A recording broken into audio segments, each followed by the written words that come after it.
लगता है कफन में भी जेब लगाते जाएगा कम्बा। इट्स ओके, मैंने उनकी किसी बात का बुरा नहीं मनाया।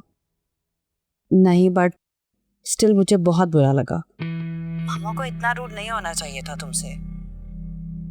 एक्चुअली पास्ट में जो कुछ भी हुआ है ना, उसकी वजह से रिश्तों पे बहुत सी गर्द छा गई है।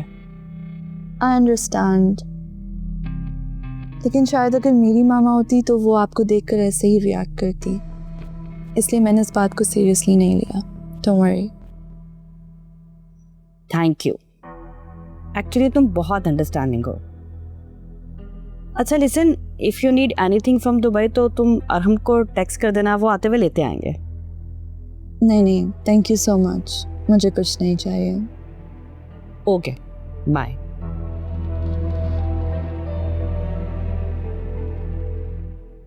आजकल तुम कुछ ज्यादा ही बिजी नहीं रहती, कभी घर से बाहर और कभी फोन पर।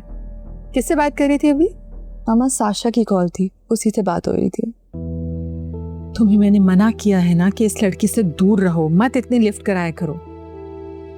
मॉम रिलैक्स प्लीज, वो बस मुझे इतना बता रही थी कि अरहम भाई इसी हफ्ते पाकिस्तान वापस आ रहे हैं।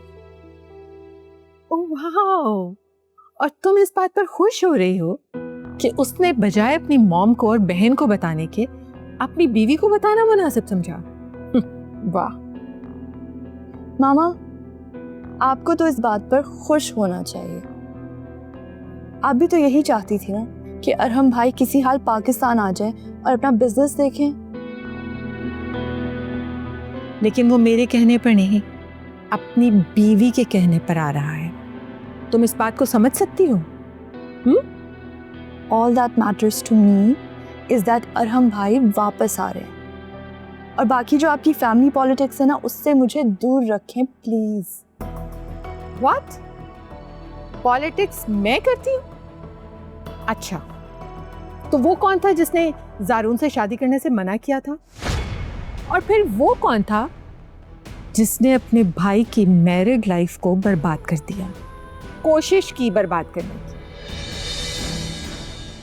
और फिर मुझे किसने मजबूर किया था अपने भाई को इस सब से बेदखल करने से? वो सब पास था, अब हमारे दरमियान सब कुछ ठीक हो रहा है मामा, तो बार बार वही बातें दोहराने की जरूरत क्या है? मुझे तुम्हारी बिल्कुल समझ में नहीं आती है। पता नहीं तुम जिंदगी में क्या करना चाहती हो।